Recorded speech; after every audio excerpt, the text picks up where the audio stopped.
Hello guys, once again it's Matt, and today we have another video, and yeah, let's get into it. So subscribe, we are trying to hit 15,000 subscribers. Be a patron, be a member. Thank you all the members and the patrons that we already have, and let's get going. So yeah, we are going to talk about the other premium aircraft that are coming. So we have 4 aircraft instead of talking in one video each. I will do one video talking about the 4 because there's not much to talk about even. So yeah, first of all, we have the MiG-21 Lazur M. So it's the MiG-21bis. It is the same MiG-21bis as the Saul, okay? But the main difference is in real life, obviously, in game this is not going to be a thing.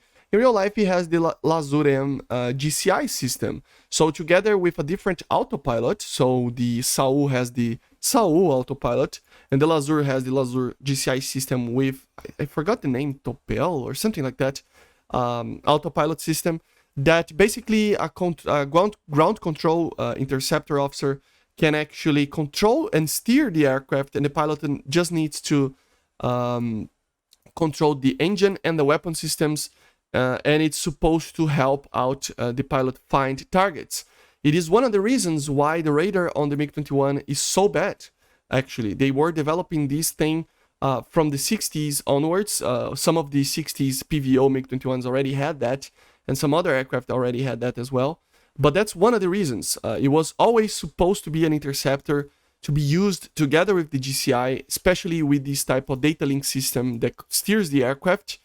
And then you would just turn the radar on very, very close to the target, right? So yeah, but everything else is the same as the normal MiG-21s. In game, you will not see MiG-21bis, right? You will not see this system, obviously. But as you see here, we have some bombs, we have some rockets, we have some missiles, we have the R-60Ms, obviously.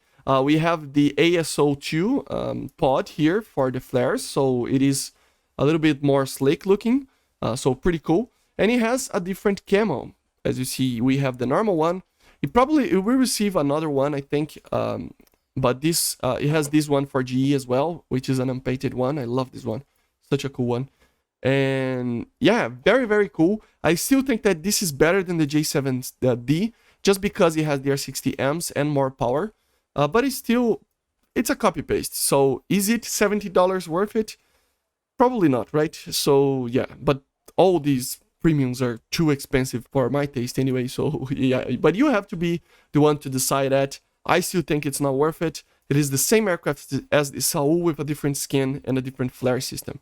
Everything else is the same.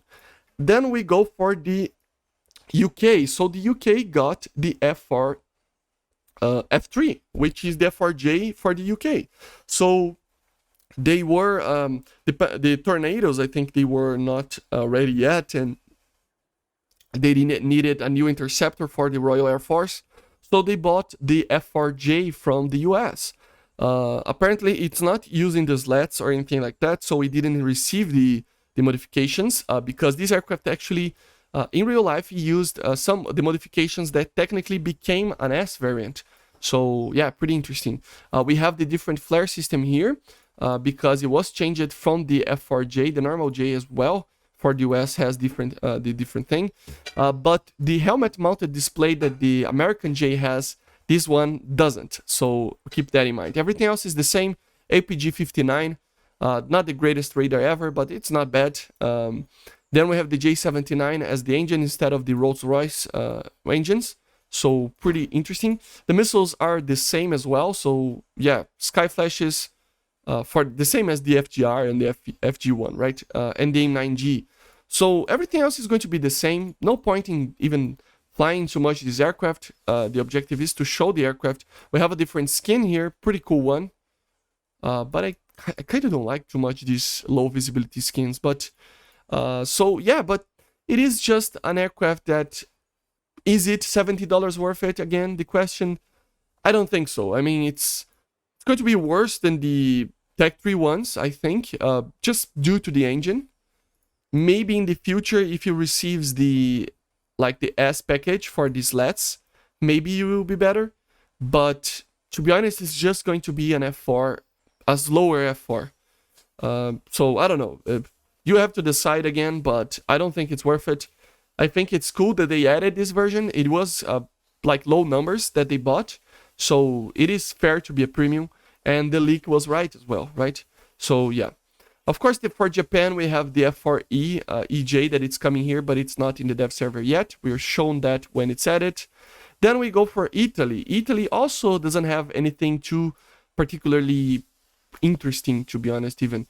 It is technically the same aircraft as the F-104S, but I think it uses a little bit more ground ordnance. Let me check. No, I think it's the same, man. Even that is the same. The BR is the same. Yeah, everything is the same. So it's an exact copy of the F-104S. But it has a different skin, as you see here. Is that it has the Turkish skin, so pretty cool, the skin, but it is, even the skin is very copy-pasty, right? It has the same problem as the normal S. If you use the Sparrows, you cannot use the cannon, and it doesn't have flares. A problem in 10.7, but it's doable, right? And then it has this different camouflage. Let's take a look. I don't think it loaded properly. Ooh, this is a nice camo. This is very, very nice, actually. Beautiful. Now, this should be the normal skin. Come on, Gaijin. The normal skin is like literally the Italian one with the different roundels. This should be the main skin of this aircraft.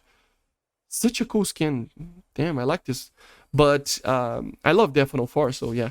But still, is it worth it? I don't think so as well. It is the same aircraft as the F-104S. If you're going to spend that amount of money, just get some Golden Eagles. I mean, like $16 maybe. Let's see.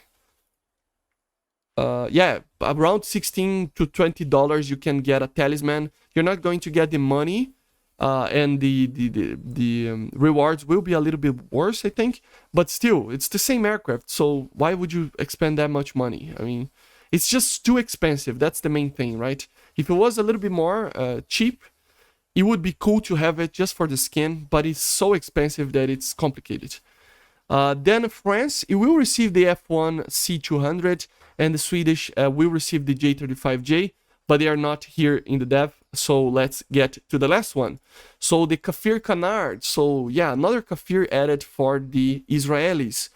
It is basically the Kfir C1, but it is a modification done to the C1. So yeah, it's a little bit earlier than the normal Kfir C2 that we have. So mainly the canard is different, as you see. So the C1 apparently didn't have any canards, and then this version of the C1 was modified to use these canards, and then the C2 had the bigger canards that they changed afterwards. Also the wing root here, not the wing root, but the attack edge, I think it's called in English, of the wing over here, it is a little bit different on the C2 if I'm not mistaken as well. Everything else is kind of the same. Let's take a look. It's the Dash 17 engine, so it is the same as in the C2. It is a little bit worse than the C7 if I'm not mistaken. Let me check. Yeah, it's a lot worse, but still pretty cool. It is very similar to the C2, as I said. If you get the pre-order, you get a green version of kind of greenish version of this camouflage for the US Navy. They actually used it as a MiG-23 kind of simulator, so to combat, to be an aggressor, something like that. It's very weird, but yeah. Everything else is basically the same as the C2, so the weapon systems, only 2 AIM-9Gs, as you see. The bombs and stuff, you can carry the external fuel tanks here. I don't think they are using fuel tanks right now, but it will be added probably soon. And we have the radar rangefinder as well. So yeah, basically this is it, guys. Not too much. A lot of copy-pastes, but I mean, to be honest, I was kind of expecting this. I still think that the only ones that I would get is the MiG-23ML and the J7D, which are the most fun ones, I think. And then probably the A6, but we need to wait until we see the J35J. I really am excited about that one. So let's wait. Everything else is kind of meh, but still it's all right. I mean, it's just too expensive, in my opinion. If you have the money, yeah, sure, but I think it's just too expensive for a premium. So yeah, but anyway, I hope you enjoyed the video. Just talking a little bit about it. No reason to fly it. They fly the same. The MiG-21bis is the same. The F4 is the same as the other J. The F-104S is the same as the other F-104S. And the Kfir Canard is a little bit different than the C2, but just in the sense of the AOA that it can pull a little, but just a tiny little bit less. You barely feel. But still, pretty interesting. And yeah, I see you guys on the next one. Subscribe and bye, guys. See ya.